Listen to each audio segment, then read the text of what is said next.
ತುಂಬಾ important scene ಇದು complete ಸ್ಟೋರಿಗೆ. ಈ ಸೀನ್ ಹೌದು ಸರ್. ನೆಕ್ಸ್ಟು ಅದು ಕ್ಯಾರಿ ಔಟ್ ಆಗೋದು ಈ ಸೀನಿಂದ, ಅದು ತುಂಬ ಇಂಪಾರ್ಟೆಂಟ್. ಸೊ ನೀವು ಎಷ್ಟೇ ತೊಗೊಂಡ್ರು ಪರವಾಗಿಲ್ಲ, ಸರ್ಗೆ ಸ್ಯಾಟಿಸ್ಫೈ ಆಗೋ ತನಕ ಮಾಡಿಸಿದ್ರು ಸರ್ ಆ ಸೀನ್ನ. ಸೊ ಕಂಪ್ಲೀಟ್ ಸರ್ ಹೇಗಾಗಿತ್ತು ಅಂದರೆ ಲೈಕ್ ಸೀನ್ ಮಧ್ಯ ಅಂದರೆ 12 o'clock ಸ್ಟಾರ್ಟ್ ಆಯಿತು ಸರ್ ಆ ಸೀನ್. ಲೈಕ್ ಅವಾಗ ನಾನು ವಾಯ್ಸ್ ರೈಸ್ ಮಾಡ್ತೀನಿ ಅವ್ರ ಮೇಲೆ, ಯಾಕೆ ಹಿಂಗಿದ್ದೀರಾ ನೆನ್ನೆ ಮೊನ್ನೆಯಿಂದ, ಅಂದರೆ ಮಠಕ್ಕೆ ಹೋಗಿದ್ದು ಬಂದಾಗಿಂದ. ಅವ್ರಿಗೆ ಗೊತ್ತಿರುತ್ತಲ್ಲ ಅವಾಗ ಮಠಕ್ಕೆ ಅವ್ರು ಹೇಳಿರ್ತಾರೆ, ಗುರುಗಳು ಹೇಳಿರ್ತಾರೆ ಸನ್ಯಾಸ ಸ್ವೀಕಾರ ಮಾಡಬೇಕು ಅಂತ.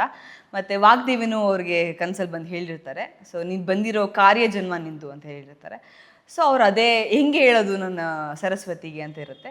ಸೊ ನಾನು ಮುಖ ನೋಡಿ ಮಾತಾಡ್ತಿರಲ್ಲ ಅವರು ಅವಾಗ. ಸೊ ನಾನು ಅದೇ ಚಿಂತೆಯಲ್ಲಿ ಮಗಂದು ಮುಂಜಿ ಎಲ್ಲ ಇರುತ್ತೆ. ಸೊ ಅವಾಗಲೂ ಅಷ್ಟೇ ಮನೆಯೆಲ್ಲ ಖುಷಿಯಾಗಿರ್ತಾರೆ, ಬಟ್ ಇವ್ರು ಮಾತ್ರ ಡಲ್ ಆಗಿರ್ತಾರೆ. ಸೊ ನಾನು ಅದೇ ಟೆನ್ಷನಲ್ಲಿ ಯಾಕೆ ಹಿಂಗಿದ್ದೀರ, ನಾನು ಮುಖ ನೋಡಿ ಮಾತಾಡಿ ಅಂತ ಹೇಳ್ತೀನಿ. ಅವಾಗ ವಾಯ್ಸ್ ರೇಸ್ ಮಾಡಿದಾಗ ಇಲ್ಲ ಇನ್ನು ಸುಮ್ಮನಿರೋಕ್ಕಾಗಲ್ಲ ಅಂಥೇಳಿ ಅವರು ನಿಜ ಹೇಳ್ತಾರೆ, ಹಿಂಗೆ ನಾನು ಈಗ ಲೋಕ ಕಲ್ಯಾಣಕ್ಕೆ ಹೋಗಬೇಕು ಅಂತ. ಲೋಕ ಕಲ್ಯಾಣಕ್ಕೆ ತಾನೇ ನೀವು ಹೇಳ್ತಿರೋದು, ಮತ್ತೆ ಯಾಕೆ ಇಷ್ಟೊಂದು ಹಿಂಗಿದ್ದೀರಾ, ಆರಾಮಾಗಿ ಹೋಗಿದ್ದು ಬನ್ನಿ ಅಂತ ಹೇಳ್ತೀನಿ. ಅದಕ್ಕೆ ಅವರು ಸರಿಯಾಗಿ ನಾನು ಹೋಗಿದ್ದು ಬರ್ತೀನಿ. ಎಲ್ಲಿಗೆ, ಸನ್ಯಾಸತ್ವ ಸ್ವೀಕಾರ ಮಾಡೋಕ್ಕೆ. ಸರ್ ಆ ಸೀನ್ ನಿಜವಾಗಿ 4 ಟೇಕ್ ತೊಗೊಂಡಿದ್ದೀನಿ ಸರ್ ನಾನು. ಆ ಸೀನ್ ಒಂದು ಗ್ಲಾಸ್ ಬಿಡೋದು ಮತ್ತು ಎಕ್ಸ್ಪ್ರೆಷನ್ ಅದು ಸರ್ ಆ್ಯಕ್ಚುಲಿ ಅಂದರೆ ರೋಲಿಂಗ್ ಆ್ಯಕ್ಷನ್ ಅಂತ ಹೇಳೋಕ್ಕಿಂತ ಮುಂಚೆ ರಿಹರ್ಸಲ್ಸ್ ಮಾಡಿಸಿದ್ದಾರೆ. ಈ ರೀತಿ ಬರಬೇಕು ಎಕ್ಸ್ಪ್ರೆಷನ್ಸ್, ಇದೇ ರೀತಿ ಬರಬೇಕು ಮಾಡಬೇಕು ಅಂತ. ಯಾವುದು ಸರ್ ತುಂಬ ಅವಾಗ ಇವಾಗ ನೆನೆಸ್ಕೊಂಡ್ರು ಸಹ ಗೂಸ್ ಬಂಪ್ಸ್ ಬರುತ್ತೆ ಸರ್ ಸೀನ್ಗಳು. ಮತ್ತು ಅದಾದಮೇಲೆ ಊಟದ ಬ್ರೇಕ್ ಬಿಟ್ಟರು. ಅಂದರೆ ನೆಕ್ಸ್ಟ್ ನಾನು ಓಡೋಗಿ ಕಾಲು ಹಿಡ್ಕೊತೀನಿ ಅವ್ರದ್ದು, ಅಲ್ಲಿಗೆ ಸ್ಟಾಪು. ಊಟದ ಬ್ರೇಕ್ ಆಯಿತು, ಯಾಕಂದರೆ ಕ್ಯಾಮ್ರಾ ಎಲ್ಲ ನೆಕ್ಸ್ಟ್ ಫ್ರಂಟಿಗೆ ಶಿಫ್ಟ್ ಆಗಬೇಕು, ಮನೆಯೊಳಗಿರೋ ಸೀನ್ ಮುಗಿದಂತ. ನಾನು ಊಟಕ್ಕೆ ಸೀನ್ಗೆ ಅಮ್ಮನ ಹತ್ರ ಏನಾದ್ರು ಬಂದುಬಿಟ್ರೆ ಅವರು ಫುಲ್ಲು ಮಾತಾಡ್ಕೊಂಡು ಖುಷಿಯಾಗಿರ್ತಾರೆ, ನನಗೆ ಮೂಡಿಂದ ಈಚೆ ಹೋಗ್ಬಿಡುತ್ತೆ ಗೊತ್ತಿತ್ತು ನನಗೆ. ಸೊ ನಾನು ಅವತ್ತು ಕಂಪ್ಲೀಟ್ ಊಟ ಹೋಗಿರಲಿಲ್ಲ, ಅಲ್ಲೇ ಫ್ರಂಟಲ್ಲಿ ಕೂತ್ಕೊಂಡು ನಾನು ಕಂಪ್ಲೀಟ್ ಅದೇ ಮೂಡಲ್ಲಿದ್ದು.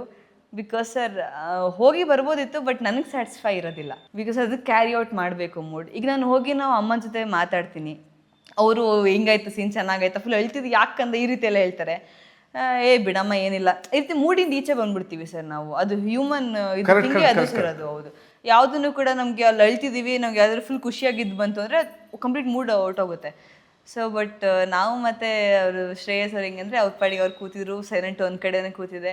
ಅದು ಈವನ್ ಕ್ಯಾಮ್ರಾಮ್ಯಾನ್ ಅವರೆಲ್ಲ ವೀಡಿಯೋ ತಗೊಂಡಿದ್ದಾರೆ, ನಿಮ್ಮ ಮಗಳು ಹಿಂಗೆ ನಾನು ಕಂಪ್ಲೀಟ್ ಹೇಳ್ತಾ ಇದ್ದೆ. ಬಿಕಾಸ್ ನನಗದು ಫೀಲ್ ಹೊರಟೋದ್ರೆ ಅದು ಮತ್ತೆ ಬರ್ಸ್ಕೊಳಕ್ಕೆ ತುಂಬ ಟೈಮ್ ಹಿಡಿಯುತ್ತೆ ಸರ್. ಅದು ಟೈಮ್ ಹಿಡಿಯುತ್ತೆ ಬಿಕಾಸ್ ಅದೇ ಫೀಲಿಗೆ ಹೋಗ್ಬೇಕಂದ್ರೆ. ಬಿಕಾಸ್ ನಾವು ಆ್ಯಕ್ಟ್ ಮಾಡ್ತಿರೋದು ನಮ್ಮ ರಿಯಲ್ ಲೈಫ್ದಲ್ಲ. ಹಾಗಾಗಿ ನಾನು ಒಬ್ಬಳೇ ಕೂತವ್ರು ಮತ್ತೆ ಆ್ಯಕ್ಷನ್ ಅಂತ ಹೇಳಿದಾಗ ಅಲ್ಲಿ ಹೋಗಿ ಮತ್ತೆ ಅದು ತುಂಬ ಜನ ಇಷ್ಟಪಟ್ಟಿದ್ದಾರೆ ಅಂದರೆ ಅದು ನಿಜವಾಗ್ಲೂ ಅದೇ ಕಾರಣ.